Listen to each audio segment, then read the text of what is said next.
Hello, ladies and gentlemen. My name's Tim Sedano. It's your favorite that's my phone going up. It's your favorite paranormal investigator. This is Paranormal Insight, and welcome to the show today. In a very apropos, so sorry, I'm doing my phone thing over here so it doesn't bug everybody. Wow, the capture is not doing good today. Let me try making an adjustment on that. There we go. Sorry, Mike Shadow. Anyway, today we're talking about UFOs experiences that happened around Christmas time. And one of the things I knew about one case, but I didn't know about another. And I was super excited to find out that there was more than one. So let's start up with the can't talk, least known one. First off, hello and welcome. And I didn't announce this one, so the traffic might be a little light today in the commentary. But suffice it to say, I'm on the air right now. In fact, I'm going to do a little Instagram. You're going to watch me do some stuff. So bear with me while I tell everybody I'm online.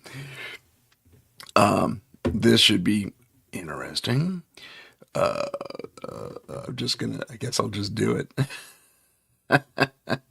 Let's see if it likes it. No, not doing that. It's fun to do things completely random. It really is. Gosh, there's so much stuff on here. Is this a reel? Might be a reel. Is this a story? Maybe it's a story. Okay. Here's hoping this works, kids. You're going to see me both places at once. I'll do that. It's just a little... Okay. No, I don't care. Just do it. Nope. Okay, we'll discard that. Okay, my apologies for wasting your time. We're just going to keep on going. So the first story is from your favorite place and mine. Well, it's my favorite place because I actually have family there. But I'm talking about, let's see if I can get to the right slide first as we get there. Sorry, I do apologize, ladies and gentlemen. It's just me not doing the best thing here. Okay, here we go. Nope. Slides only. There we go. Lovely. Hide that. Ta-da! Okay, I will now share. Okay, so your favorite place of mine, Scotland, is where this story starts. The year is 1977. And in 1977, there was nothing happened. There we go. There was a couple, and their names were Fiona, and I just suddenly lost all my notes. Fiona and Edward McAlister. Now, Fiona and Edward are a lovely young couple. They have a nice little country plot out there in Scotland. Not a lot of people around. And suddenly they're hit with this sound. To hear it described, it's like when you get your ears start ringing because you're getting that pressurization, equalization kind of thing, a high-pitched sound. But apparently this just is overwhelmingly there. And it shatters the tranquility of the place. And so the tone's still there, but they're starting to be able to bear up with it, against a little more. And they look out the window. And when they look out the window, they see a craft. Nope, that's not them. I'm sorry. There's also something else, and that's why I have this picture there. The sound is actually vibrating the house.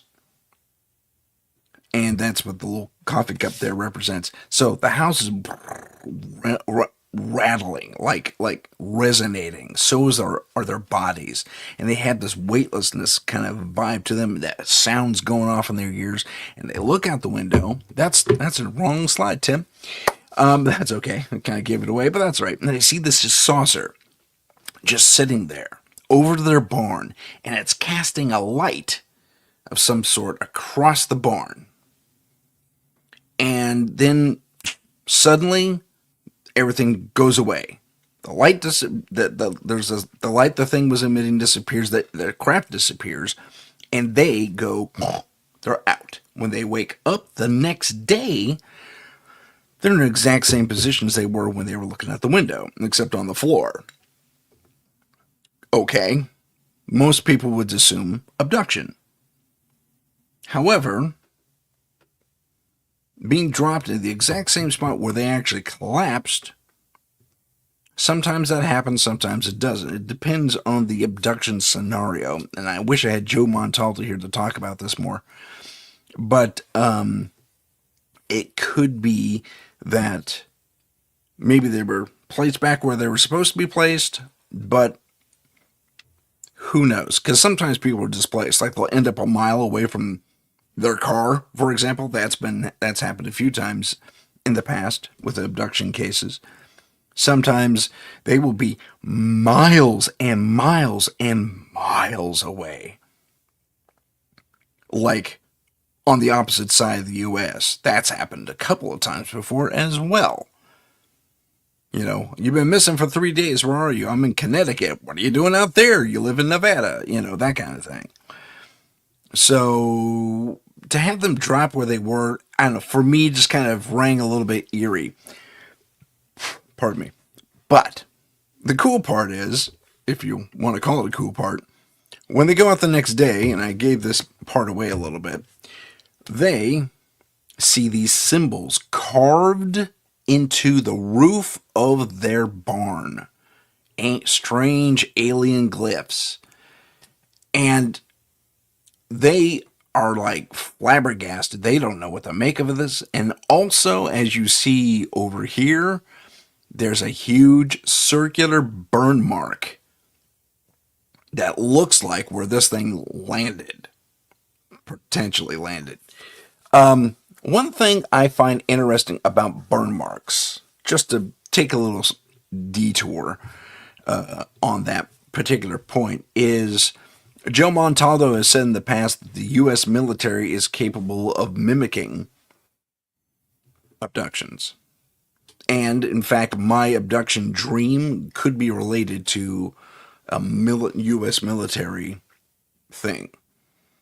And this is pure speculation, take, all this with a grain of salt and the whole thing. And I like life, and I'm doing pretty good. So, don't kill me. Just to put it out there. But one of the things that's interesting about burn marks is that would imply thrust.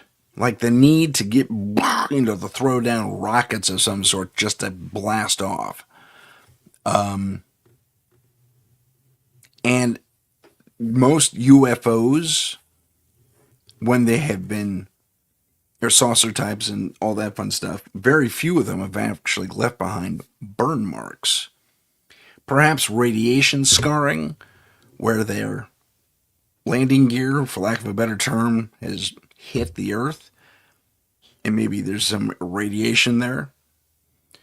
But this was pretty much like the photo shows. This was, and you see me trying to save everything, don't you? How funny is that? No, you don't. But it went gray. It went gray for a reason. So I'm sorry.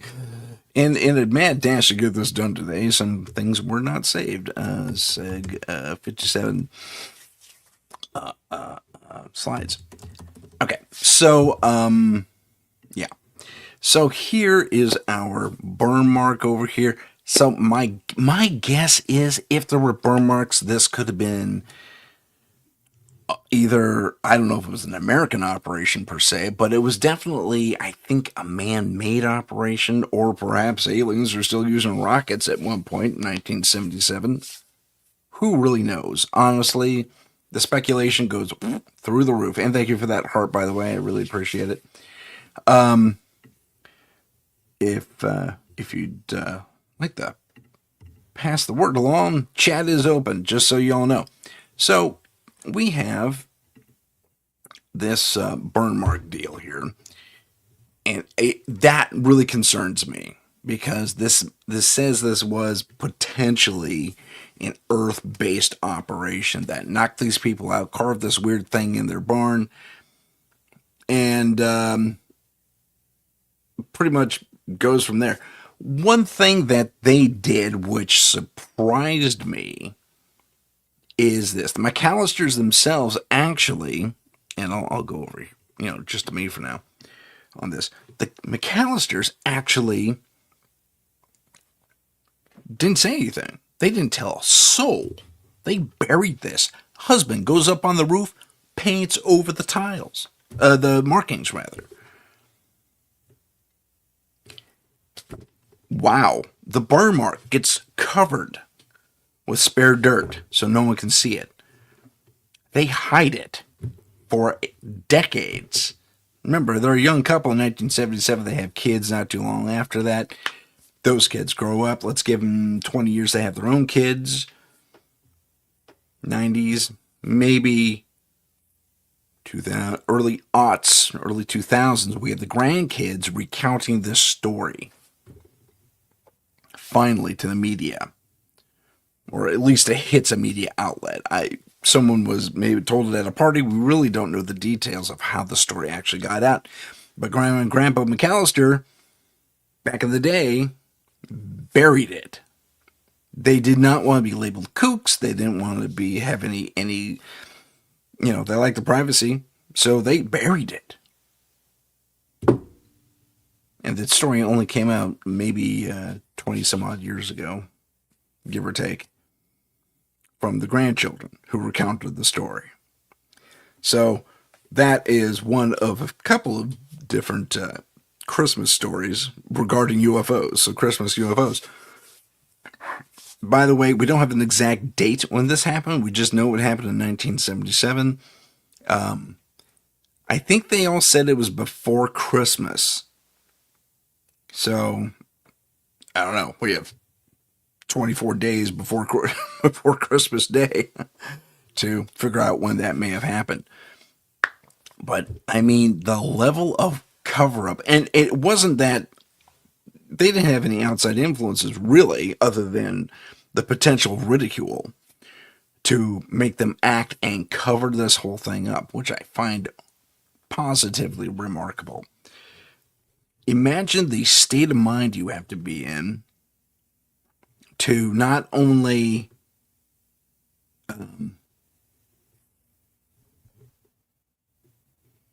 experience what you experienced, and things go in and all this, you're struck to the floor.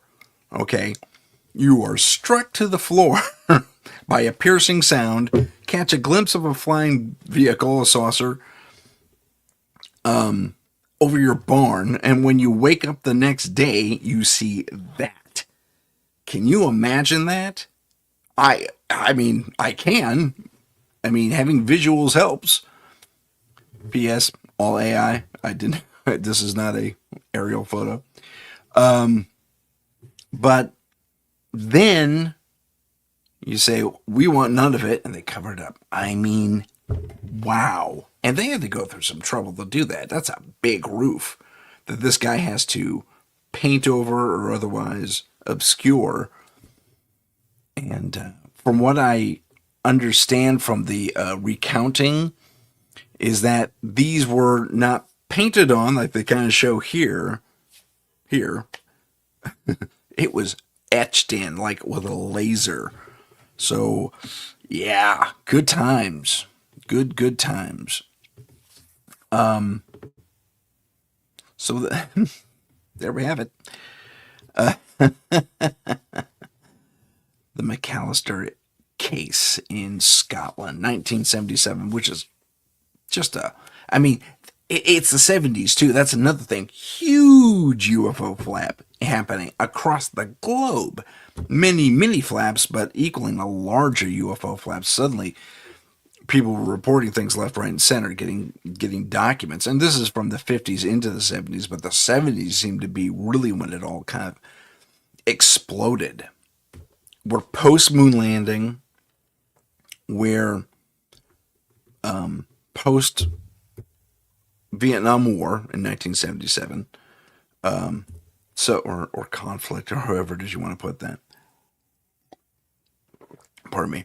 But nonetheless, there's this ramp up in UFO documentation and activity that is showing a ramp up in activity just across the globe too. I think around that time there's a couple of different nuclear facility shutdowns. Not facility, nuclear missile facility shutdowns by UFO vehicles. Wow, I mean, the 70s was just rife with this kind of thing, and they're making movies about it, and they're making, there's, I think, 79, a couple years after this event over there, is when Hangar 18 comes out? That's a guess. I can't remember off the top of my head. Hangar 18 was kind of cool, too, because it dealt with the space shuttle, and it dealt with UFO encounters with the space shuttle, and basically it was kind of a retelling of another encounter that happened way earlier in the space program, but they modernized it. But still, the only thing they kept real or on par or factual, I guess is the word, is the name of the hangar, Hangar 18. Reportedly, in reality, at Wright-Patterson Air Force Base. In the film, I don't think they put it there. I think they put it somewhere else. Maybe Area 51. But Hangar 18 is the actual piece of Air Force and or ufology that stuck out in that film, that survived, I guess is the word. So, but the McAlisters, I mean, the McAlister case is weird. It's short. Okay. Grandma and Grandpa McAlister did not want to give anything away or be bugged by it at all. So, and it was a few years after they both passed that grandkids said, okay, we can tell the story now. And that's just it. They buried the evidence. So there's really no story. So it might be worth, perhaps some of our Scottish investigators out there might be worth checking into the McAlister farm area, or if it's even still there. I mean, they may have torn the whole place down, rebuilt it, redeveloped it. I really don't know. It would be worth checking out personally, I think. Or maybe I'll take a trip out there one of these days. But yeah. Okay, so let's move on to our next story. This one is this one's one of my favorites. If there's a UFO case out there in the world, it's this one. And you may recognize the name. It starts out with lights in the sky and in the forest, as you may note the trees here. Now these lights are just hanging there for a while, and then they move over an Air Force base in the UK. Hold on, not giving it away yet. You probably know what I'm talking about, but hang in there.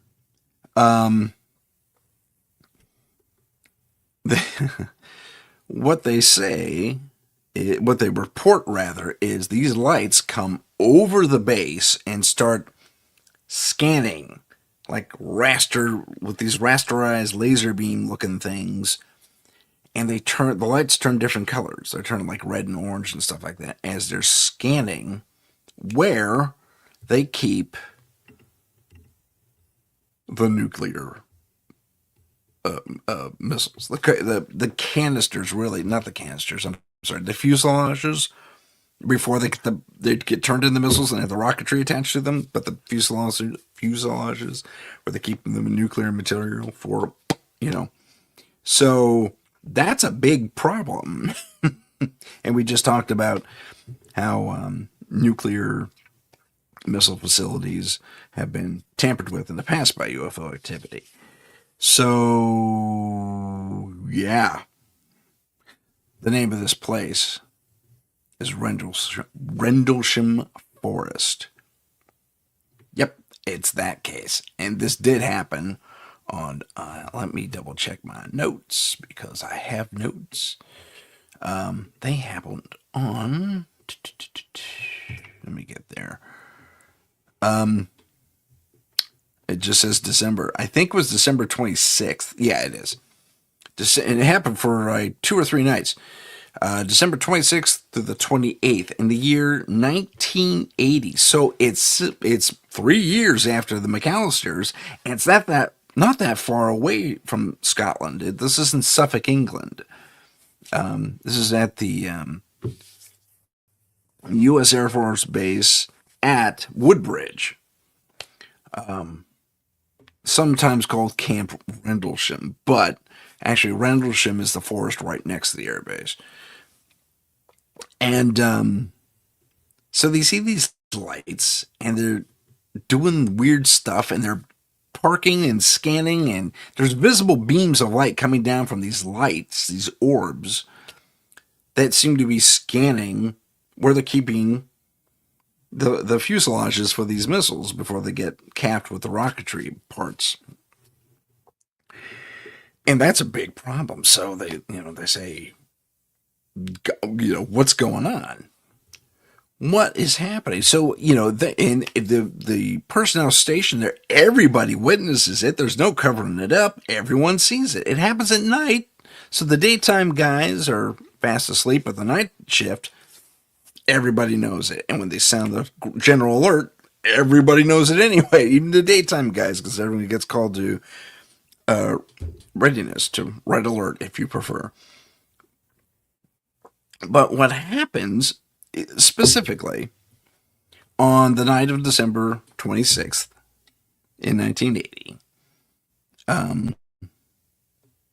these lights come in, they scan everything, and then they disappear again out into the forest, and they go skimming through the forest, going in and out, blah, blah, blah.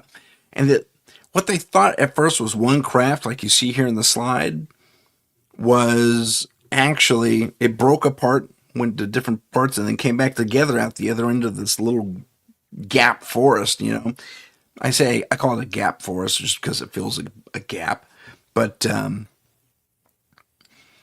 it comes out all together and then gone, disappears. So we have 2 people involved in this sighting that kind of are staples, and this is a AI rendition. So these 2 guys, let's see if I have another one. There we go. So these are AI renditions of these dudes. This is not what they look like. They got the insignia wrong. I mean, the uniforms, I had to beg AI to come close. So everyone has boonies now for some reason. But the gentlemen involved, according to their actual reports, are Sergeant Jim Peniston, and Staff Sergeant John Burroughs. They're the first ones to go out and investigate. I hit the wrong button. There we go. They're the first ones to go out and investigate. And let me go here. So they are sent. It's like, figure out what's going on.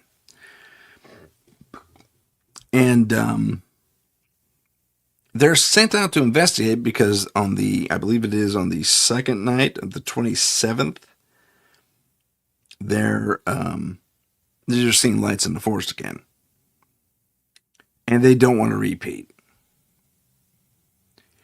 So they go out, they search a big, dense forest trying to figure out what this thing is. And what they find is an object, kind of triangular or kite-shaped, and it's smooth, and it's black, and it's emitting a soft hum. Okay, we already have a parallel. The McAlisters heard a hum, but for them it was piercing, and maybe is what knocked them out, because sound can be made to do that, render a human unconscious.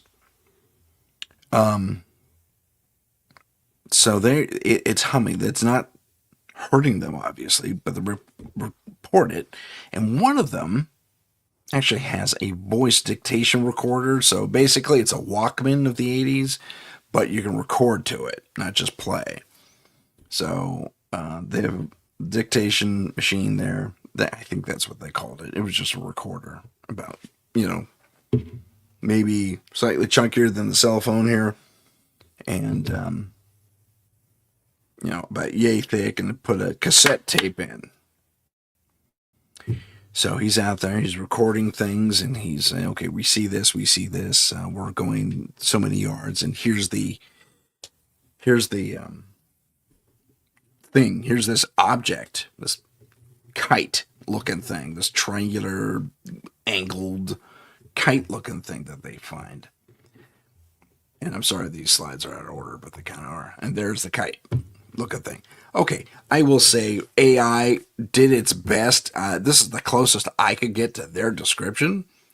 So, for the time being, this is what they find. Now, there were not this many dudes, and they were not in modern military. Remember, this is the 80s. They didn't have anything this slick back then as far as uniforms go.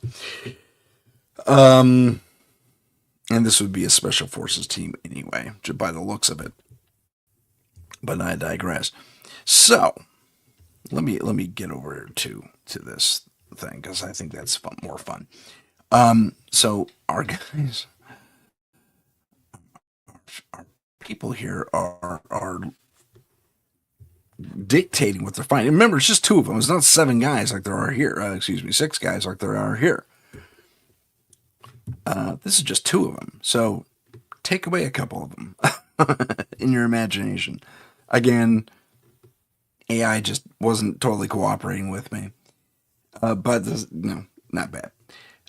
So they're out there, and they're doing their investigation. And mind you, no video cameras, just voice stuff.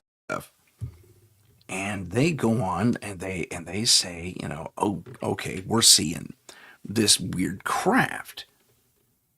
And they actually go out and they touch it. Brave person. I don't know why that's there. But they go out and they touch it. And this guy's got 6 fingers because he's polydactyl. AI didn't. But, they got the ship right. So we have a polydactyl guy in the AI world. Good times. That just tickles me to no end. But, and they actually touch it, and they say, oh yeah, it's smooth, it's weird, and this is the beginning of a series of encounters that would just baffle everyone, because it just is such a strange case in the first place. I mean, first it's lights, okay? They go out there and they see these lights darting all over the place, scanning their nuclear material and facilities and the missiles themselves. And what they're noticing finally is really just beyond a glow that this thing is giving off. And I don't know if it was orange or yellow or not. I don't personally recall the story as to what color it was. It was just a glow where no glow should be, because this thing looks solid. Oh, beg pardon. But, sorry, when I talk too much, I get yawny. But, not to say, anyway. There was a joke there, it was too stupid, I'm going to pass it up. But,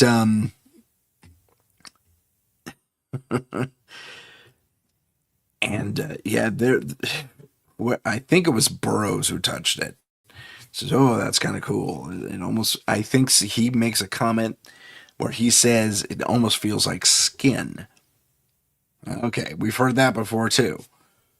That's interesting. But that's really the only.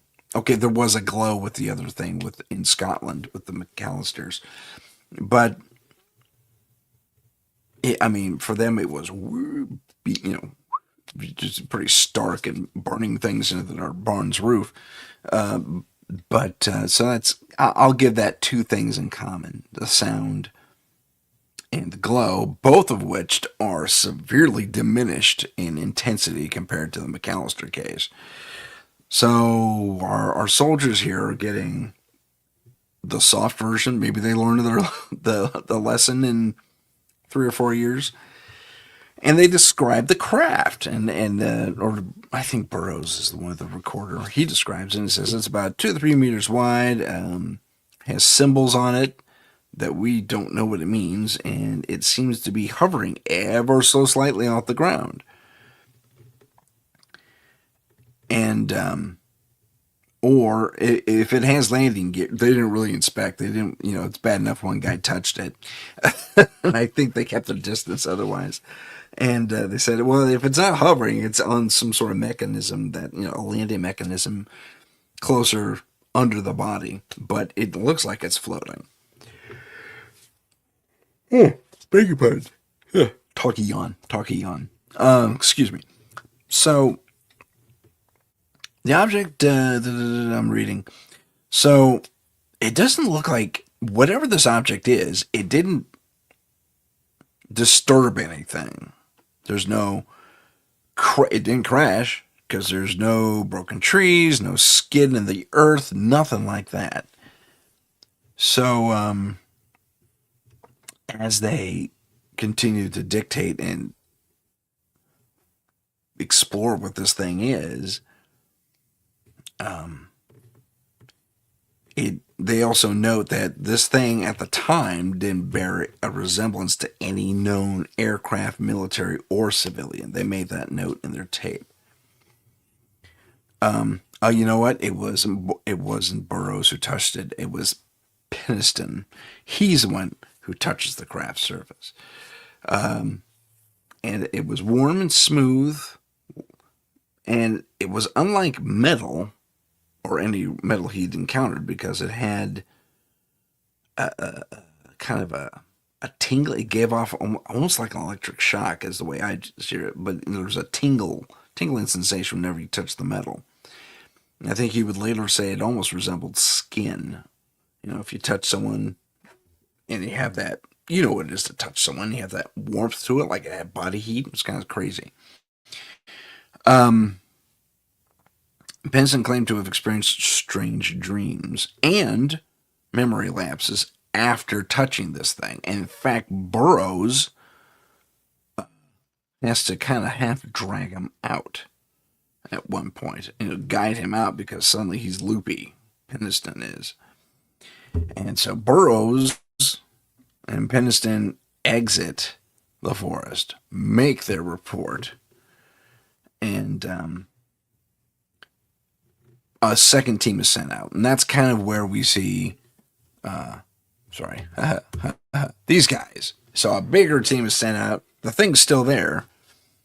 And, I'm sorry, a second team is sent out. The thing is not there at all. So erase the ship from this scene and left in its place. Wow, we're getting ahead of ourselves here. There we go.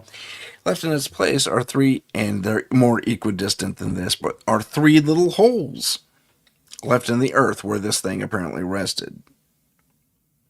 And over these little potholes specifically, they find elevated spikes and radiation beyond the background. Nothing too damaging, but at the same time elevated enough that you go, oh, okay, that's a hot spot. Stay away from it. And that's kind of where we run into another quasi-similarity between this case and the McAlisters. With the exception, you recall the big burn hole with the McAlister. Okay, I hit the wrong button again. With the big burn hole, let me get out of here. Big burn hole with the McAlister case. Okay, big char mark. Mr. McAlister, Grandpa McAlister, whatever you want to call him, buries it. Okay, and apparently it was about that big, so this is roughly to scale. And Whereas here in Rendlesham, I'll get to all that in a sec. These are so out of order. We only had three little holes, three spike marks. So apparently, this thing landed and produced its own tripod of legs to land on, therefore removing the theory that it was hovering, although not completely eliminating it. It came to a rest. It was powered down. It was just sitting there. And so the bigger team goes back, finds this stuff. There is evidence of radiation. And later on, day 2, I believe, I think this is the 28th, more lights in the sky. But this time everyone's seeing them in the nearby town and all that fun stuff. So not only, and they're changing different colors and they're darting around and they're doing all kinds of crazy, crazy things. And I think that's where this slide comes in. Haha. That, or actually, there's a better version. There we go. We'll look at this one. So there's all these lights darting around and they're doing crazy acrobatics that no aerial fun, no aerial anything, not even remote control. We didn't have drones back in 1980, kids. So it wasn't that. Not even remote control airplanes could pull those kind of maneuvers, and these things are darting in and out. Excuse me. And it is nuts. It is crazy. And people are just, really distracted and a little concerned about what's going on. And it's not that they zip and zoom around, but they also, boom, stop on a dime and hover there for a while. And then, boom, they dart away. And this display continues for a few nights during this entire span. It doesn't really reach the military bases. They're kind of isolated, and the local law enforcement isn't really talking to them, the military and the law enforcement are not talking to one another. So no one really knows what the other half has seen, but everyone's seen the lights in the forest on both sides of this. And I call it a gap forest. It's not. It's my term for it. It's this forest. It's a fair patch of trees, man. It's a big size, but on one side is the Air Force Base, and on the other, like a few hills over, is a town. But you can still see the forest, right? Not hills. I said hills. A few. I don't know where hills came from. Not too far on the other side of that forest is a town. Ignore the hills part. No, forget it. Forget that part. But they go on and they make these reports. I was like, oh my gosh. When certain soldiers take leave, at one point they go to the town, they hang out, they go to the pub, and they start hearing stories. This is later on, like January, February, March, something like that. And they start hearing the same stories. Oh, I was there for that. We had something happen over there. And probably someone gets a nudge in the ribs and like, don't talk about it. Remember, it's classified. I was like, yeah, but they saw it too. How classified can it be? Some people get. But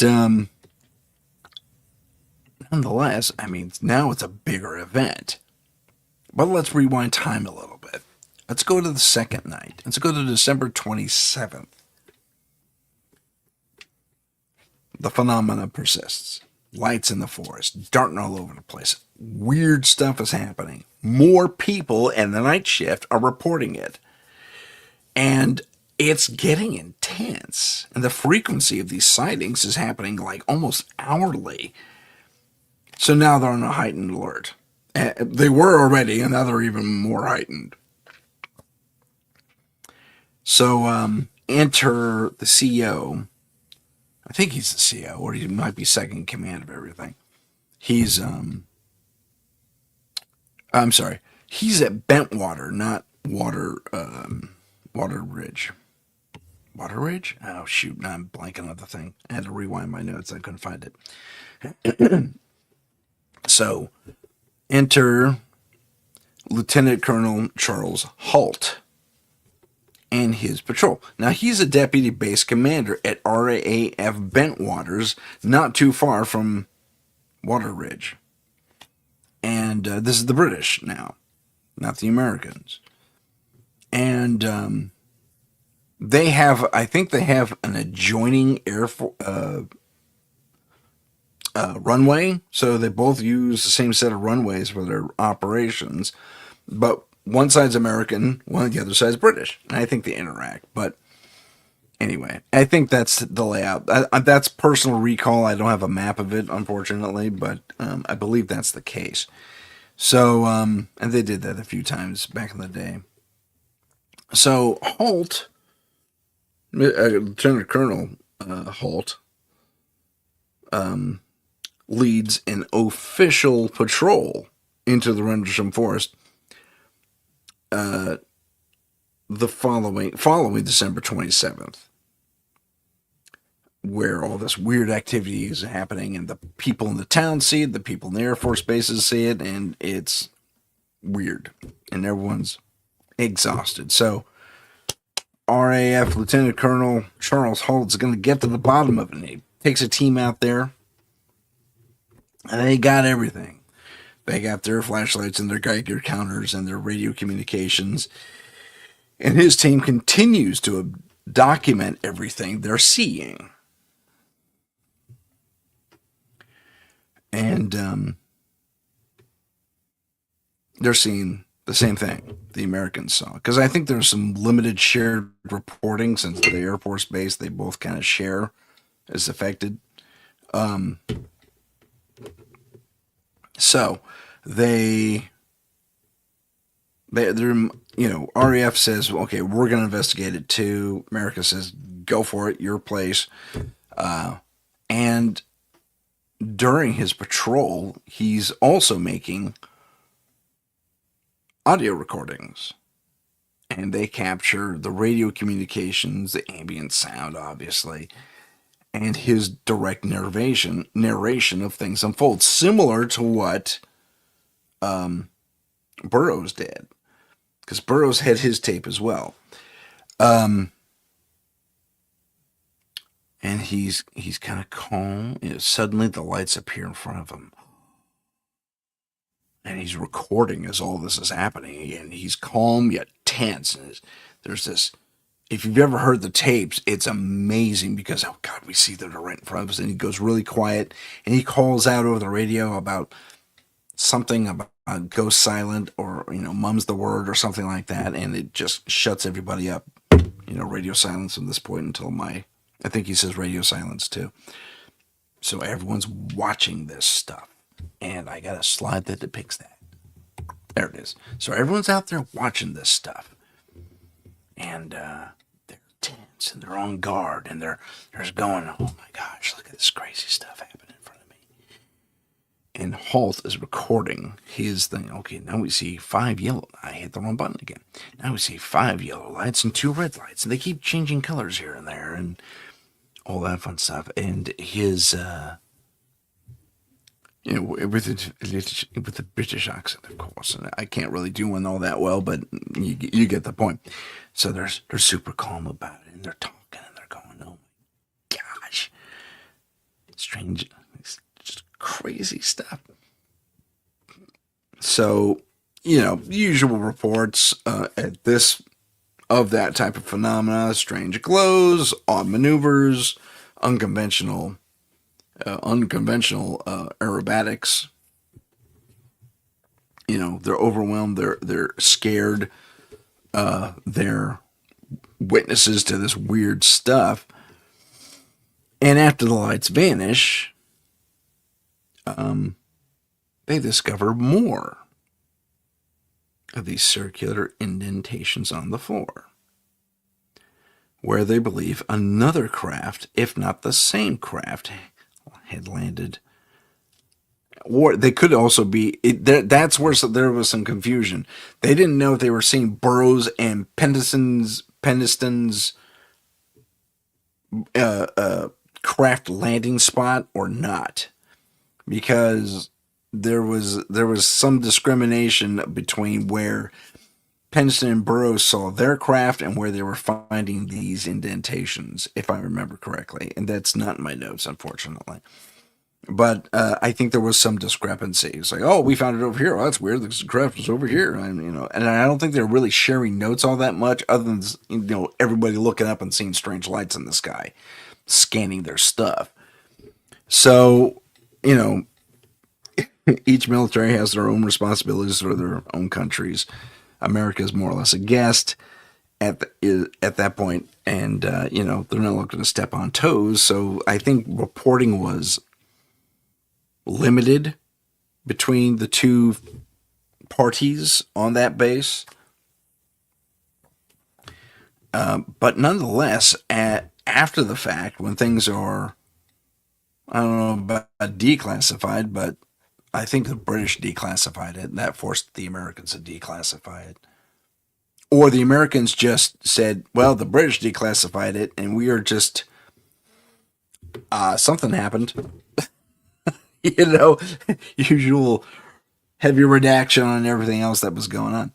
So it's, oh, Heidi's here. I just saw you, Heidi. How you doing? I'm sorry, that was 15 minutes ago. I have my slides up on my screen. My apologies, Heidi. It's so good to see you here. Thank you for the love for Boulder. I appreciate that. Let me get back to what I was saying. So maybe I'll just keep that up here versus. So I'm looking at two screens. So just I don't want to miss anyone else. And she forgives me. Oh, you're so sweet. Merry Christmas to you, darling. Or actually, do you celebrate Christmas, Heidi? I imagine you do, but I don't know if you do or not. But nonetheless, happy holidays. We'll go with that one. That's very universal. But anyway, going back to the story, so they're having all kinds of weird problems now. Not problems, but everyone's having basically the same experience. And they come to find this out later.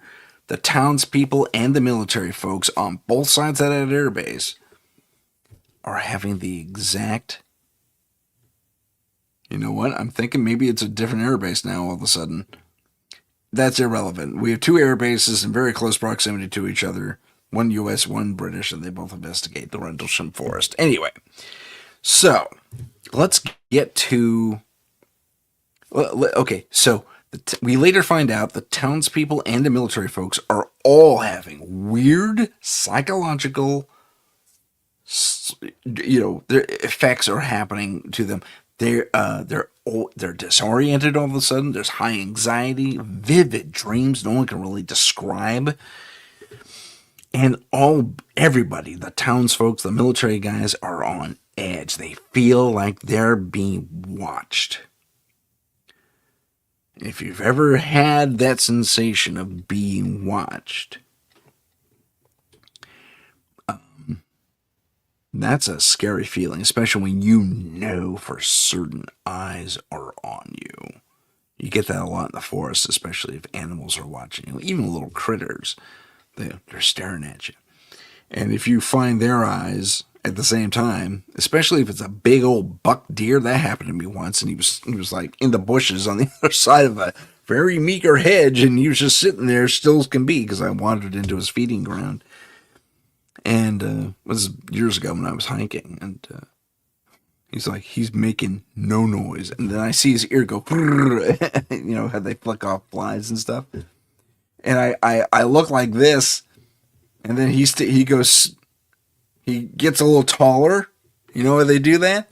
And you know how they do that, and it's like I see the antlers lower a little bit, then I very nonchalantly turn away, and I go, oh, look at the funny little things.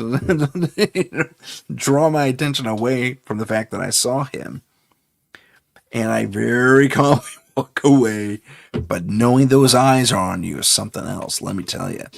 Then finally, I get like, again, sorry for the side story. It turned into a mishmash episode. I get like not five, more like, yeah, okay, we'll go 5, maybe 10 yards away from him. And I snap my attention back, which is a foolish move. I never should have done it, but it worked to my advantage, fortunately. He spooks and runs up the hill. And so do about 5 or 6 other deer I didn't even know were there. Follow after him. And they gallop past him, and he stands guard, and then he follows after them further up the hill. So my quick and sudden predatory, I put in quotes, so quasi-predatory action spooked him. Which is good, because getting gored by a deer would just not make my day. They do that, But only if they're backed into a corner or whatever, or something. So let's get back to UFOs and some fun stuff like that. So everybody in the town, the Air Force bases, are having these weird effects from these lights in the sky. It could be the fact that they witness weird stuff. It could be any number of things, but every single one of these people, for the most part, are having very vivid dreams about weird stuff.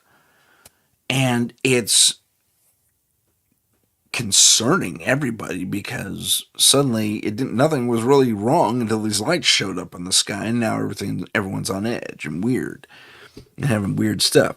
So let's take a quick look at, I don't have a slide to reflect this, but, okay, I'll get to that in a sec. Lieutenant Halt's memo, written shortly after his incident and after he detailed the sequence of events via his recorder. And there's a memo that goes out that's circulated within the military, both the British and the American channel, through British and American channels. And later on, it gets leaked to the public too. The document is okay. I'm sorry, I got ahead of myself there for a sec. So he writes this detailed report of what they saw in the forest and what they experienced, and how things, especially that moment where, oh gosh, they're right in front of us, about 10 feet away, and they're turning different colors, and they're casting strange light beams, and we're staying as quiet as possible, and, we're going to wait and see what happens. Everyone's on edge. I have people waiting for my order to fire, that kind of thing. It got really intense. So, after this is put out there, the UK Ministry of Defence gets involved and reviews the incident. Big pardon, talking on. Reviews the incident, and the the Ministry of Defense says, you have some interesting experiences. We've talked to a few people on, the American base, the British base, in the town nearby. Yeah, that's cool. That's goofy. Let's just keep it under your hat for now. We're not calling it top secret. We're not calling it classified. We're not even really going to say anything about this. In fact, we're going to call this an open and shut case. You saw strange lights in the sky, the end. Because of a lack of evidence, according to them, their official report, the Defense Ministry, or Ministry of Defense, rather, to say not enough evidence was present to really consider diving into, so sorry, a full-blown investigation. Which, to me, speaks volumes, really. It's like, okay, so my guess is, and this is coming from a person who was, in a limited sense, part of the military and part of the government, as an individual who's experienced all that fun stuff. My guess is, I kind of understand how governments work, is what I'm trying to say. Ministry of Defense probably did conduct a very thorough investigation behind the scenes. Nothing official, and nothing that would be be too terribly noticed by people. Like, they may have even posed as reporters and gone to the townsfolk or in the military folk when they're off duty in town on liberty or whatever they call it. I think that's a naval term, but when they're on leave and they go into town and hang out at the pub, I bet you anything they pose as reporters. Yeah, I'm just looking to get a little more insight into this, that, and the other thing about the lights in the Rendlesham forest. And it kind of, I think they probably found out more than, than they possibly wanted to. Especially since most of the town folk and the military folk were reporting these strange psychological and physiological effects. Because some were just, they were disoriented and physically dizzy, which is crazy. That's a rarity. Only at Rendlesham did we, and actually that's not true. It's a rarity. Rendlesham and a few other cases report that, especially with a mass sighting. By, well, at least dozens of people, we'll call it, there's that disorientation that kind of comes with having viewed all this activity. And it's weird. And a lot of people do report anxiety and vivid dreams as well. Speaking of vivid dreams, actually, you know what I may do? Let's see, where are we at here? Yeah. Okay, I'm going to take a station break / commercial break, and I'll see you all in 118 seconds. I think it is. Don't quote me on that. And we're going to do a quick little, like I said, station ID, and then we'll get back into the Rendlesham Forest case, because I think there's a lot to unpack and discover. So I'll see you all in a few seconds. This is the United Public Radio Network, 107.7 FM in New Orleans and 105.3 in the Gulf Coast. UPRN talkradio.com. Esoteric programming at its finest. Long ago in the ancient world, the Tribus Omnis Lux, later known as the Tridents, were celebrated heroes, defenders of humanity against unspeakable monsters. Today, they continue that sacred duty in secret, hunting the dark evils that lurk just beyond the shadows. They are the Trident of Light.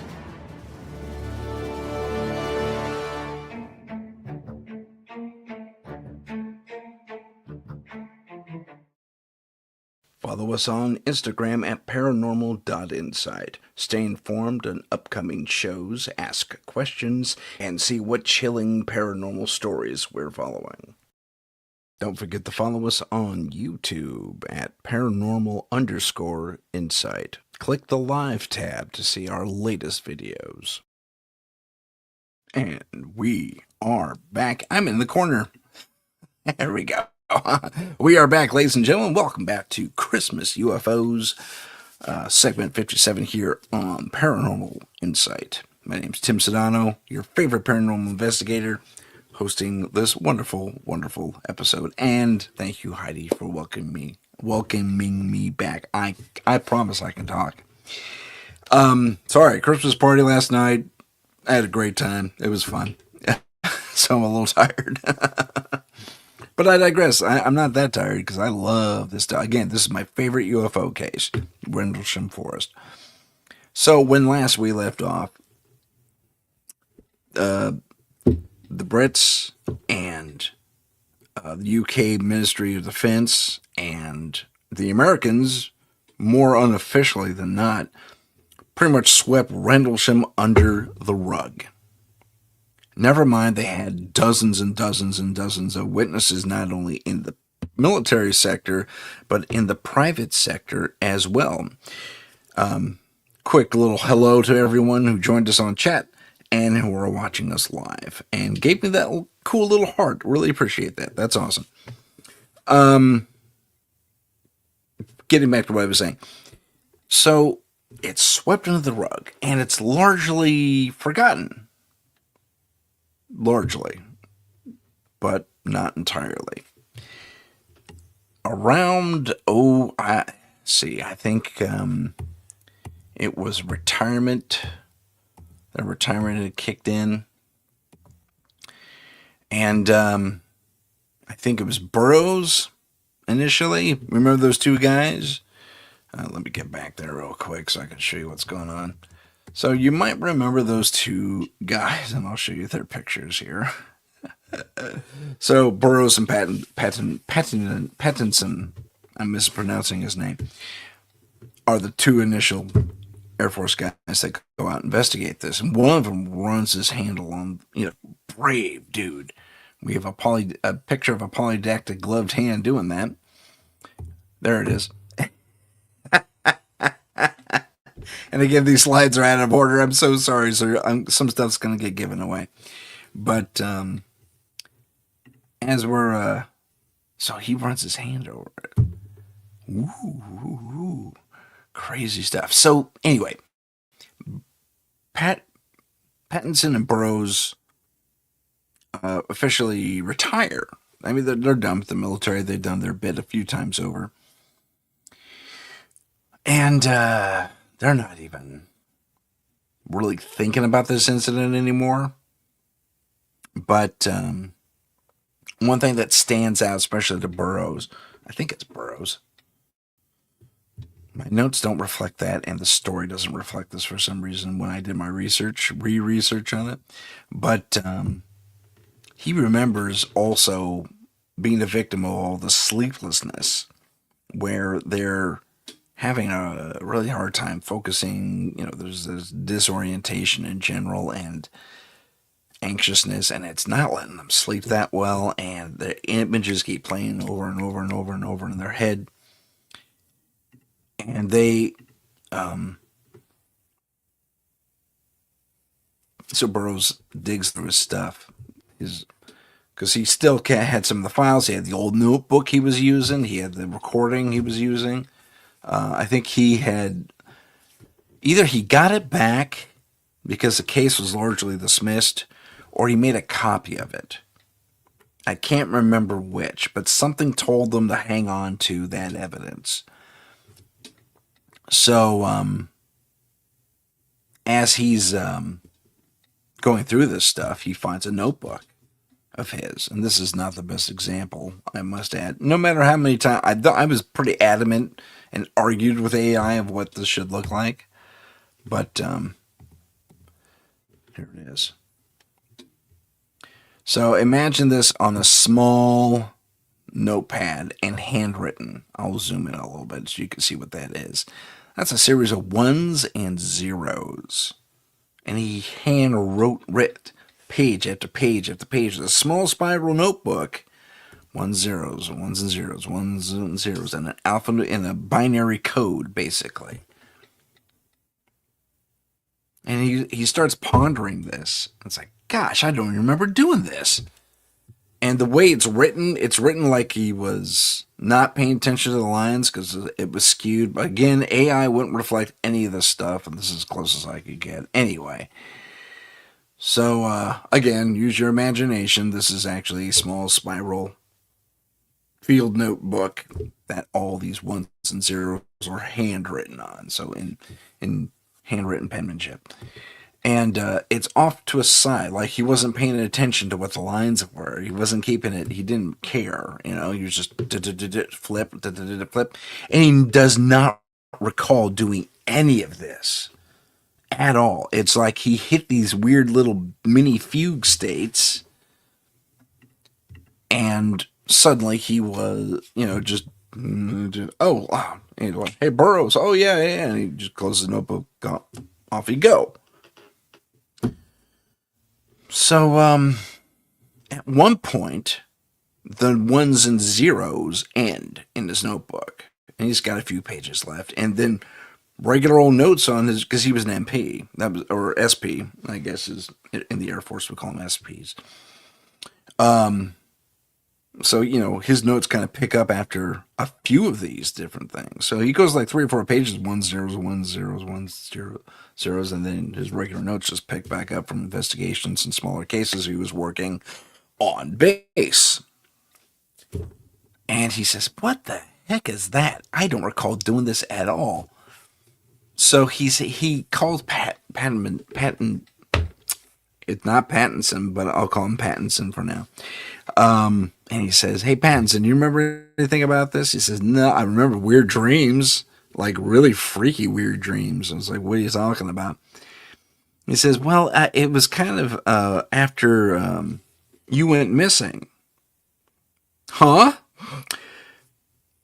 I will state at this point, this is kind of from my memory, which may be a little fuzzy, but nonetheless, this is kind of what happened.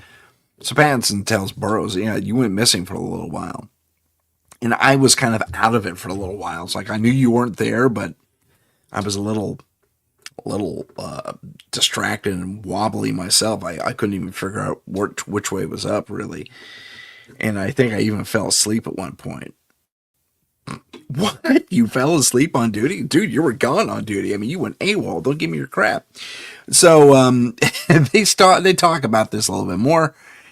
And Burroughs hits on the idea. It's like, wow, were we drugged or something? Because we talked to those guys. Apparently, the American government, we later find out, did talk to Burroughs and Pattinson and say nothing happened. Don't talk about it. Don't write about it. Don't sing about it. Don't say it. You forget it. Well, they're good soldiers. They it wasn't until he was digging through things that Burroughs gets reminded of all this, and Pattinson didn't really forget. And he says, yeah, so Burroughs brings up the ones and the zeros. And he says, did you remember me writing these things? I was like, yeah, you were nuts about that. You kept doing it, and I had to keep snapping you out of it because we had work to do. He says, I remember getting snapped out, yeah, like I was daydreaming, but I don't remember actually writing all this stuff down. He says, I barely saw what you were writing, so I don't know about that specifically. But, so if you say you wrote ones and zeros, I believe you, but I never actually saw it. I just remember we weren't supposed to talk about it. He says, yeah, man, this is bugging me, though, because now it's interfering with my day-to-day life here in the here and now. And Pattinson advises him to just, have an extra beer that night and just casually re-forget everything. And Burroughs says, yeah, you're probably right. Well, then Burroughs would find out later that he and Pattinson started having their really vivid dreams again. And they're weird and discordant. And it's like, it's bizarre. Like they're in different weird alien vistas and stuff like that. And they just cannot figure out what's going on. And they keep talking back and forth. I said, I am so freaked out by this. And Pattinson says, I just don't want to deal with it. And Burroughs is a little more, got his handle, a little more, got to get a little bit more of a handle on it. And he says, you know what? I think I'm going to tackle this a little bit. And, Pattinson says, remember, they told us to forget about this, so be careful. Okay. So remember, they're retirement age. Okay, they left the military and now they're at retirement age, and all this stuff starts coming back to them. They're kind of weirded out by it. Burroughs goes and sees a regression guy, a hypno regression person, and nope, let's not do that. Sorry, something popped up on my screen here. So he goes under hypnosis, and he tells the doctors, like, listen, I had this experience. I just want to remember more about it. Oh, okay. Fantastic.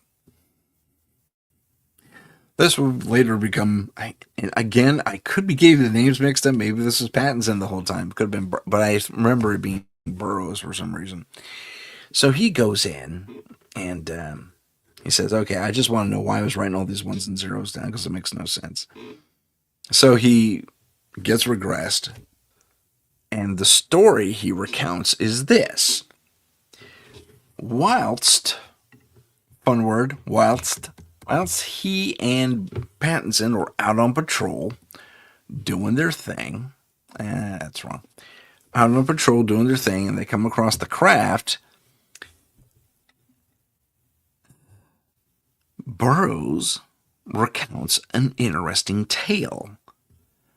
I remember, he says, I remember Pattinson and I were on opposite sides of the craft. And I'm running my hand over it, and there's a slight little static flash of some sort. And suddenly I'm in a different place. And I'm sitting. And everything around me is a weird, I think he said pinkish or purplish color, believe it or not. And I don't know where I'm at. And, I'm making out faint little lights here and there, like you might see on a computer console back in the 70s or something, which I found very interesting. But more than anything that's distracting me are these little teeny tiny lights about the size of half the size of ping pong balls, maybe marbles, that are whirling around in a circle, kind of about him and in front of him. And he's, they're like, do that. He does that a couple of times and waves them off, and he hears a voice. It says, "Do not be afraid. You will not be harmed." "Who is this?" he asks. "We are here to look after the earth, specifically this time." What? I'm sure that's an internal question of his anyway. He doesn't actually say that in his book. He wrote a book about this later. And I think he did. It was in either him or Pattinson. I can't remember which. Anyway, in the story, he's like, this time, he asked something along those questions, like, explain yourself. What do you mean this time? Well, we are here to make sure, these little lights tell him, or the voice in his head tells him, we are here to make sure that time doesn't go askew and that we stay on this path. Because without this path and without time continuing in this line, we may experience an alternate future. And we want to be part of the main timeline, not a disparate or separate quantum timeline. He doesn't use the word quantum. The voice doesn't anyway. I'm just trying to articulate that. So, again, do not be afraid. We're just maintaining the timeline, basically. And, excuse me. He said, Burroughs is about to respond and suddenly he's outside again. And Pattinson is on the other side of the ship, more or less where he left him. Kind of wobbly and leaning against the trees. And, oh, there you are. Come on, we got to get back to base. And when they get back to base, they get chewed out because they've been an hour without reporting. So now there's missing time. So what looks like it took, what should it take them maybe a couple hours in general to report, took them something longer, like 4 to 5 hours. And command was saying, what's going on? Now, they didn't remember any of these things. It's like, Pattinson was a little wobbly, and we got a little turned around, I guess, and here we are. But we're back, It's like, all right, give your report, yada, yada, yada, yada. So, what? So he comes out of the hypnoregression, and his counselor plays back the tape for him, and says, wait a minute, we never got to the ones and zeros. He says, yeah, dude, you never got there. Every time I asked about it, you told this story or continued on with this story. You refused to talk about the ones and zeros, and I didn't want to press you. Well, end of session. So he's got to say, dude, we have to do this again. I need more answers. Okay, great. We'll figure out what's going on. So they get back into another session a week or two later, and Burroughs goes under, and he starts recounting the exact same story. Never mind the psychologist or the hypnotherapist has said, no, tell me about the ones and zeros. And he just won't, Burroughs answer for whatever reason. It's blocked even at the hypnotic level. So they come, the session ends, and it's like, did I tell you? Nope, but I have an idea. this looks like binary code, and I got a friend who deals with binary code, who's a computer programmer, could probably tell you what all this means. Fantastic. Hands over, makes copies of his notebook, hands it to the hypnotherapist, who hands it to his friend, gets back to him maybe a month later, and it turns out it was a series of mathematically perfect. If you go around the equator of the Earth, there are these hot points, these points of focus, vortexes if you prefer, around the Earth, and that's what these ones and zeros were. They were basically a map telling Burroughs and whoever else broke the code about where these things were on the map. And it doesn't start there, but the Giza pyramids are marked, and a few other very interesting things around the world along those parallels are marked. And it goes on either side of the equator of the Earth, this zigzag. And, it's like, what does that mean? Having the Giza pyramids marked is interesting. But that could be a power flow point if you want to believe in ancient societal stuff and how they had electricity or a version of electricity. So there's that. But it seemed to mark out these weird power points all over the globe along the equator. Very interesting stuff. So he still doesn't know what to make of this, and Burroughs says, gosh, does this mean anything? Hypnotherapist says, I'm a hypnotherapist. I couldn't even tell you what it means. All I can tell you is that you had an experience that you believe actually happened. And, the ones and the zeros, that's computer code. They can't really lie. It is what it is. Even if what was put down may in itself be, a malleable truth. Nonetheless, at least one of those points to the Giza pyramids, and where the other points point to also significant things. And I'm sorry, I can't remember what they were, but there was a few things that lined up. I think one of them would end up lining up with the Göbekli Tepe, which is kind of interesting. Although I don't know that the latitude is right, but anyway. So this was a map of some sort across the globe that pointed to very, very interesting ancient sites. And it was just amazing. I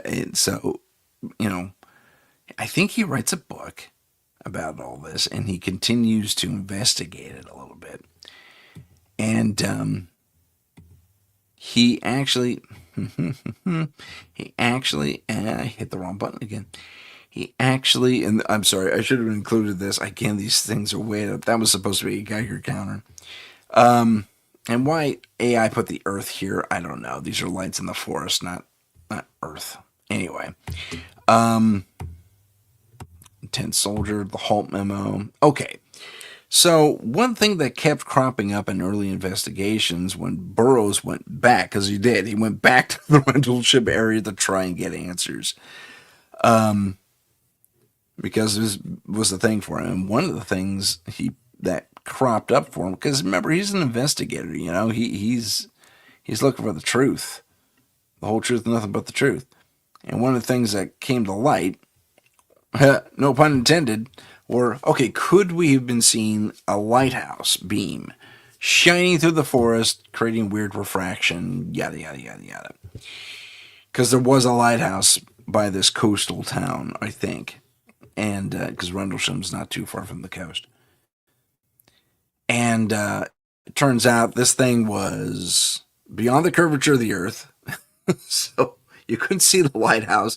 But for it lighting up the back of a hill once in a while, and it was so dim and distant, it didn't really pan out. Never mind, that was one of the things that the Defense Ministry actually floated as an idea. Oh, you're probably seeing the lighthouse over at such and such. nope. So he shot that down, which I was happy for. This is another version of, AI does weird things. Anyway, and we're back to the lights. So he actually burrows or Pattinson. Again, I'm not, still unclear as to who did what, or who these people, whether it was Burroughs or Pattinson. But I seem to recall it being Burroughs, and I will restate that. I'm sorry, I'm a broken record about that, but he goes back to the town and say, what did you guys experience back then? Because I had weird dreams. Did you have weird dreams? Oh, yeah, we had weird dreams. So he starts doing his own investigation, piecing together all these different things that happened roughly at the same time, including lights in the sky of different colors performing bizarre acts in the sky that no jet, no civilian plane, no military craft whatsoever that they knew of could actually perform. I mean, severe turns, start and stops, propulsing away at incredible speeds and then stopping on a dime. No sound from these things whatsoever. No hum, nothing. And no visible signs of propulsion like we have in all of our more modern craft. So we're definitely dealing with something outside of the norm. Burroughs comes to discover. No kidding. And he concludes that he finds he comes to an interesting conclusion in that Burroughs says that his belief was, while these UFOs and other things have performed these bizarre, aerial acrobatics and affected the population of 2 Air Force bases and a town to the point to where nearly everybody was having weird dreams and unexplained anxiety and all that fun stuff. It was his regressed recall of what he saw and felt and heard in the craft. And, well, he assumes he was inside the craft, and he says it was bizarre because it was kind of like, and the Brits would especially appreciate this, any sci-fi person would especially appreciate this. He says it was kind of like the TARDIS. It was larger on the inside. So even though he was sitting and the roof wasn't too far above him, that craft, even if the guy was sitting, would not be able to accommodate a person. It was wasn't big enough. So that was kind of fun. That was a fun little side point. So continue the theme from there. So it was what was said to him that really stood out more than anything. And this is what my takeaway is too. We are here, this voice or these lights or whatever they were said, we are here to protect time, to make sure Earth stays on its current trajectory in the temporal sense. And I don't know. Burroughs always walked away with a sense of hope when it came to that type of thing. So he would say something to the effect of, it wasn't fear that gripped me during that moment. It was relief. And at the same time, a little bit of warmth, and familiarity. He mentioned that too, familiarity. And it was that he heard a hopeful message coming back, not the usual stuff that we get from aliens sometimes, which I think might be kind of influenced by, dare I say, personal socio-political motives, where we hear a lot of abductees who are voices for the aliens sometimes, say, oh, you're doing bad to the earth, stop doing this, you're not ready, you're too young, you're still being childish about a lot of things. And you know what? I submit that that is a correct analysis. However, I feel like I'm being, when I hear these reports from those abductees who are friends of the aliens and what have you, I feel like I'm being scolded. And when I feel like I'm being scolded, I feel like rebelling. Not that I'm looking to throw toxic waste in a lake or anything like that. No, not at all. But, you know, don't give me problems, give me solutions. I'm that kind of person. And maybe that's just a military leftover. I really don't know. But, I mean, that makes sense. But, excuse me. Here's where the Rendlesham case really, truly, for me, as an investigator and as an individual, deviates. Instead of being scolded by the aliens, we are given a ray of hope. We are here to ensure that Earth stays on, on its path in the temporal sense. We are here to make sure that Earth continues on as it is because it's required so that, there's prosperity in the future, presumably for the human race. Now, while he didn't see any people, I'm under the impression, and this is just an impression, and I grant you I'm more this is kind of coming from a creative space for me, but at the same time, I think there's a philosophy that supports this idea, and that is that these particular aliens, and it's not the first time we've seen this kite-like craft, by the way, and I have come to call them time kites because there was a similar craft engaged in the middle of the desert by a recent sergeant, retired Army, and out near Edwards. Could be. I'm probably wrong about that.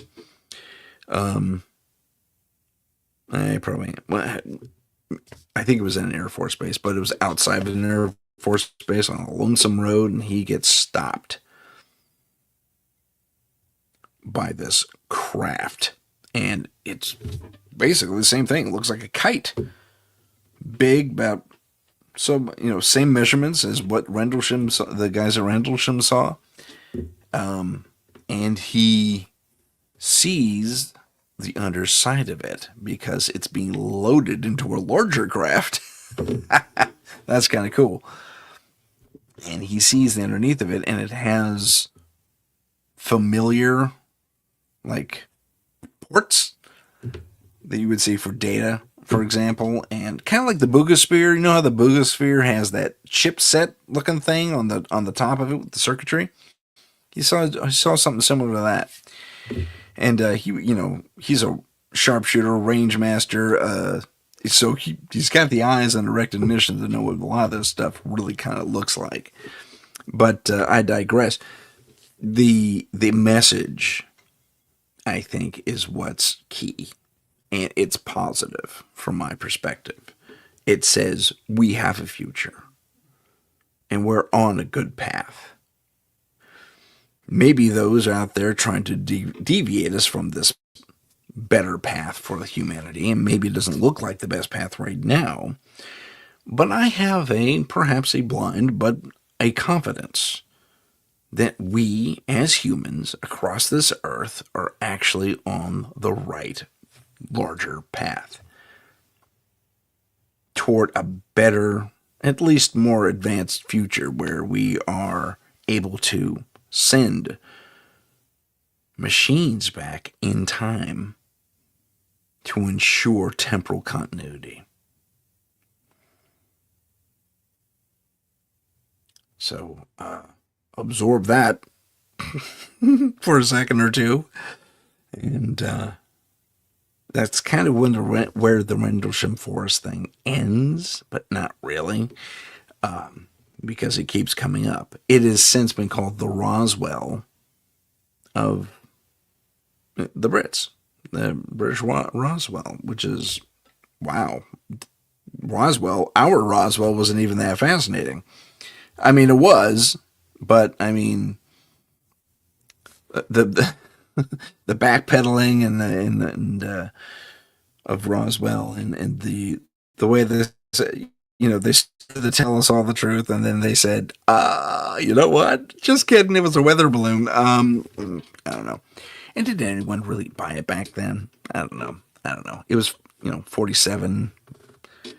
So maybe they did, maybe they didn't. But enough people, I think, called BS on the whole thing that they said, yeah, something else is going on. But as we transition from Rendlesham into another category, which is, a little more personal, we're going to briefly talk about TOL and how that kind of ties into everything. Because I've been a paranormal investigator since 2011. TOL has been in my, whatchamacallit, in my, how do I put that? Library, for personal library for quite a long time, since 1994, 5, 6. So, well, I think it's 95 actually. So it's been in my consciousness for a very long time. And as I became more accepting of the paranormal, I guess is the way to put it, and actually start investigating this stuff, it became more and more apparent to me that the story of TOL had to also, the Trident of Light, I might add, because TOL actually means a few different things, but mine's better, if I do say so myself. So as we, whoops, no, I hit the wrong button again. There we go. So as TOL matures and is edited and all that fun stuff, and as it progresses forward, which is the plan, we are going to investigate these things in the show, which is going to be a bunch of fun. And we're going to learn a lot about the alien world and what the basic understanding is. It'll be fictitious, obviously, and there'll probably be a great deal of license that has to come into play in order to make that really kind of work, as a story. I mean, when you tell a story, you have to tell it with a degree of, I guess you have to tell it with a degree. Okay, sorry, that was talking in my ear here for a second there. Let me pause it. There we go. No, pause it, Tim. Sorry. Sorry, I'm having issues with my thing over here. There we go. So as TOL becomes more and more prevalent, I guess, in the public eye, which we're working toward, we are also looking to. Nope, this is not working for me. There it is. Have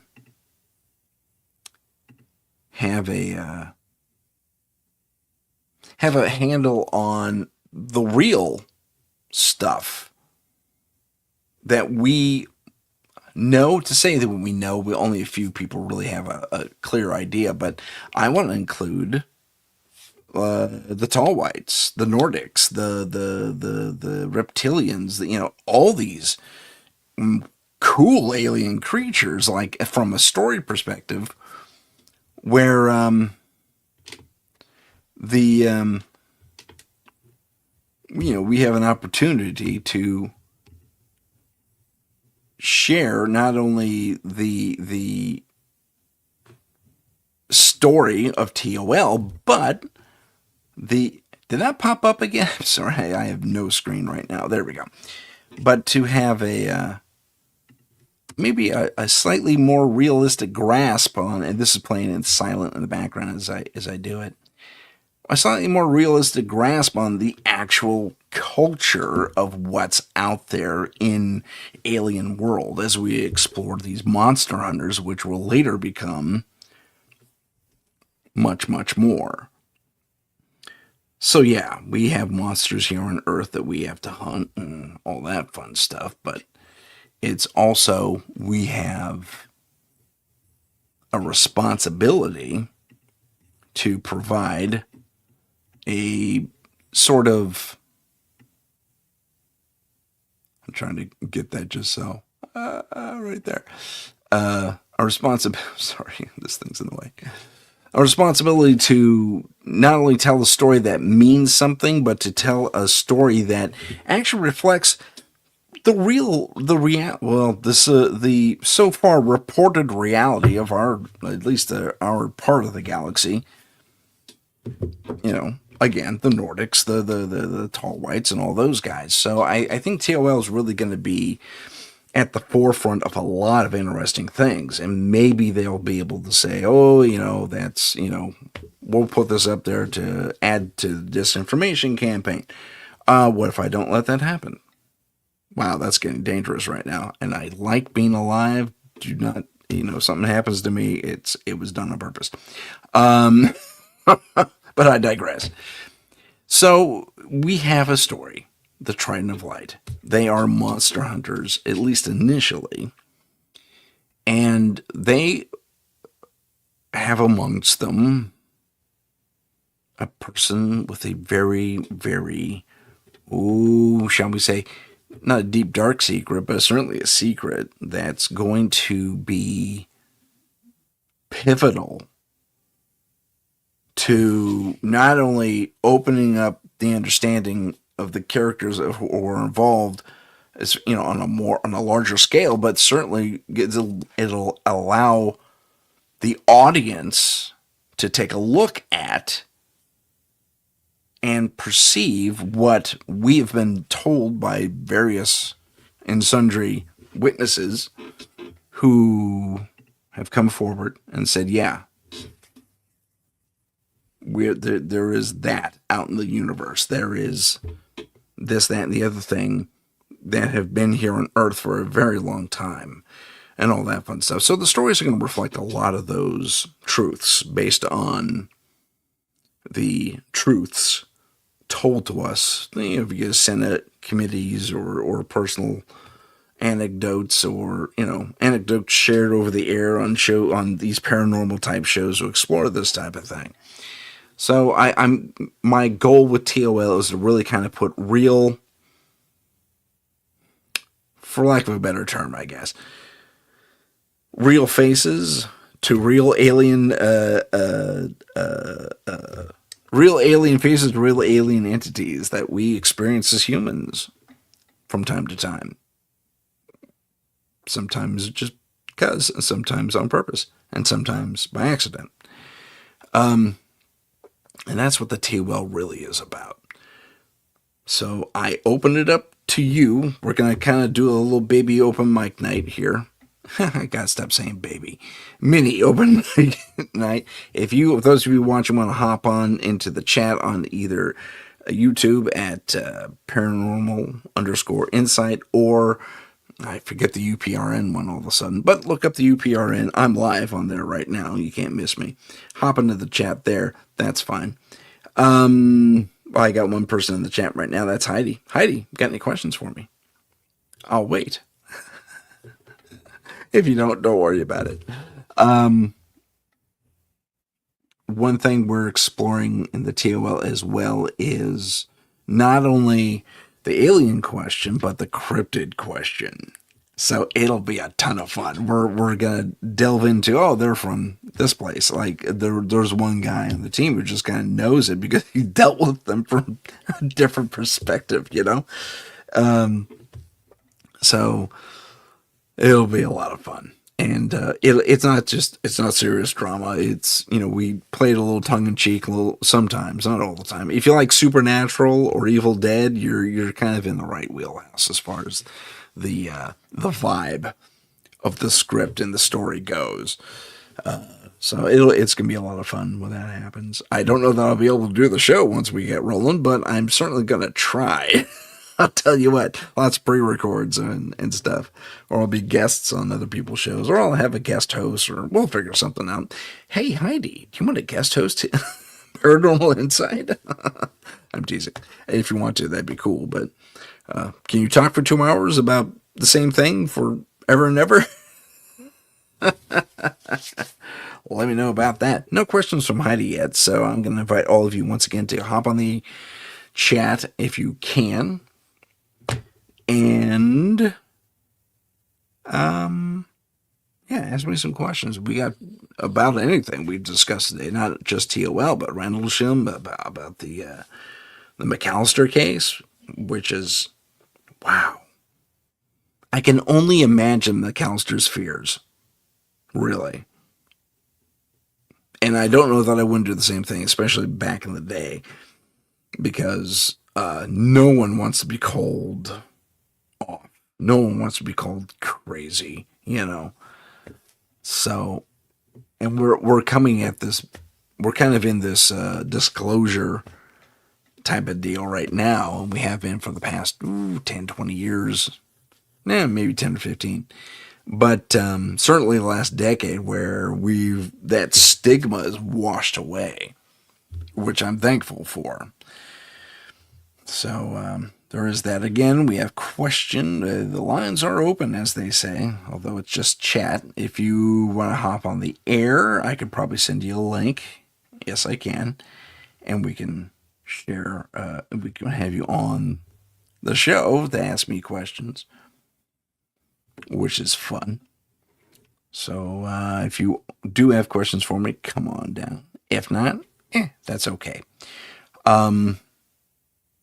I hit the end of my notes. So I got 20 minutes to kill, and it's all on you guys. But if you want to know more about TOL, again, I'm still building the site. I'm one man doing the job of 20 people, honestly. So it's not for a lack of wanting to hire someone else. It's a lack of being able to hire someone else to do all this stuff. So I really have to get, and it's the holidays. And anyway, I digress. But we are going to, it's almost, I don't want to cut off early. I might get yelled at for doing that. So I'll just keep blathering. One thing I do want to actually touch on, though, is, let's see here. Let me go back over to, is it still up? Yeah, it is. Let's see here. To the, nope. Okay. Nope, not there either. Man. Okay. Nope. Sorry, I'm trying to find a slide.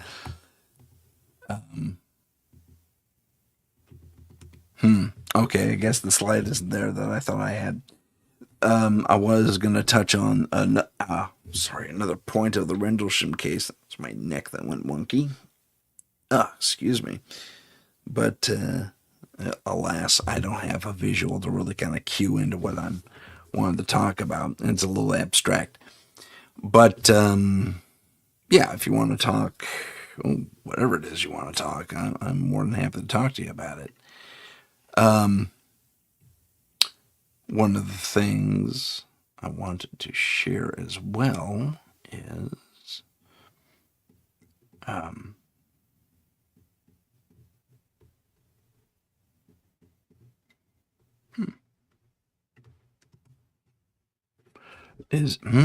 sorry, good times, dead air.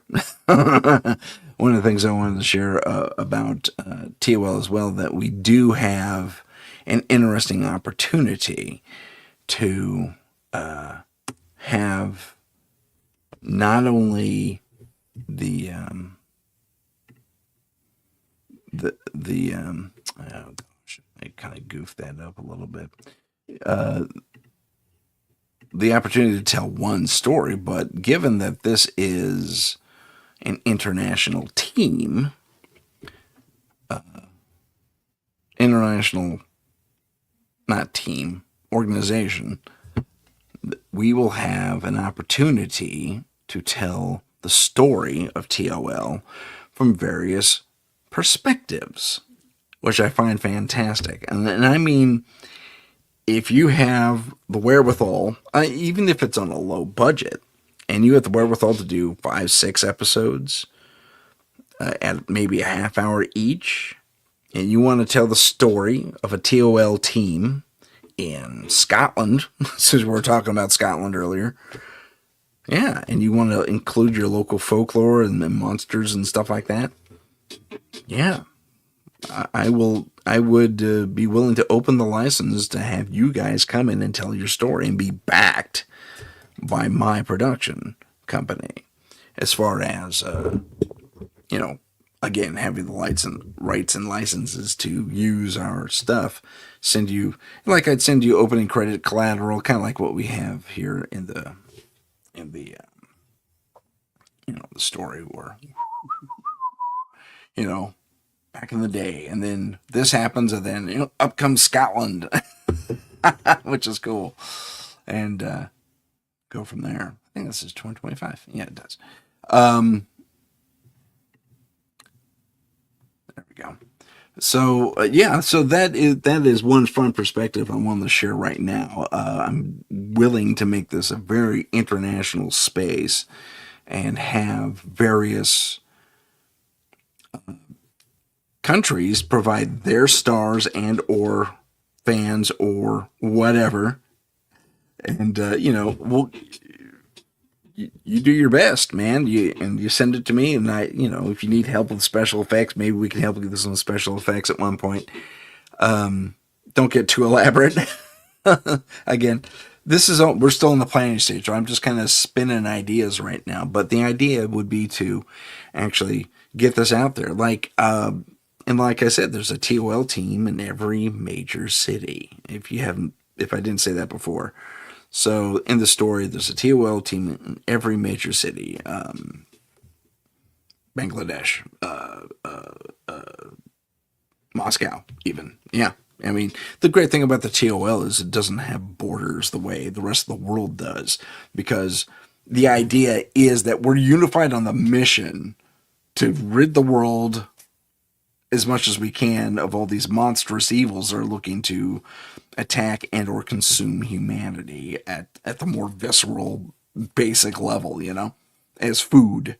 People are not food, people are people, okay? So, and that's the basic philosophy. So if, again, Vietnam, Korea's blown up right now in the television world. So, we got something out there. TOL team in Korea totally would work, and that'd be great. And we probably get the titles done in Korean and all of that, wherever you're at, really. I mean, it wouldn't be hard these days to change the titles and stuff like that. So I think the TOL idea has a lot of merit. There are stories all over the world, and when it comes to especially our mythologies and what we face, sometimes even the here and now, like we have, I wouldn't say Bigfoot's a monster per se, but he's certainly a curiosity. And we're learning, even if it's not official, we're learning more and more and more about them. People are not food. Your friends are good. Not, I think you said it, Google autocorrect. Not, your friends are not food. No, they are not. Heidi made a mention in the chat. That was pretty funny. So, we're getting through yeah, for sure. She made a little ha-ha, and I agreed with her. So again, the idea, and by the way, since it's just one team in the U.S., different U.S. cities, absolutely. TOL Colorado or Denver or wherever is I don't know. I don't want you to give away your town, Heidi, but let's say Denver for now. Reno, TOL Reno. They could literally be everywhere. The franchise is limitless, realistically. And it's not to say we can't have the foreign guys in like Bangladesh or even China, dude. I honestly, I know China's not economically our best friend right now, but the people themselves, they love this stuff. You know, that's really what it's all about. We're kind of unity through creativity. I think this is really the best way to go.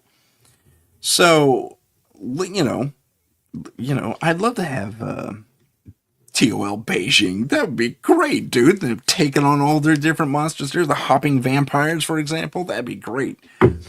So unity through creativity, that's kind of the goal of TOL. We're looking to get the Trident of Light across the globe, bringing us stories from across the globe, where we can really share our not only our innermost fears but our innermost hopes.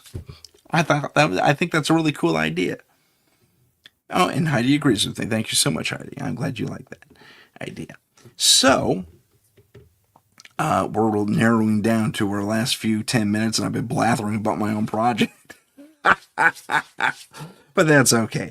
One of the other things we'd like to explore in the TOL as we get to the close of the show is having the ability to do a little profit sharing, because, if it really doesn't matter how well received a given global episode would be received. We'd like to have little dolls made up for Team Scotland or Team Colorado or Team Beijing or whatever. I thought that'd be kind of cool. Little interactive things for everyone to enjoy. Be they bobbleheads or be they actual little, what are those called? Not plushies. The little dolls they used to have. Like action figures or something like that. I think that'd be great.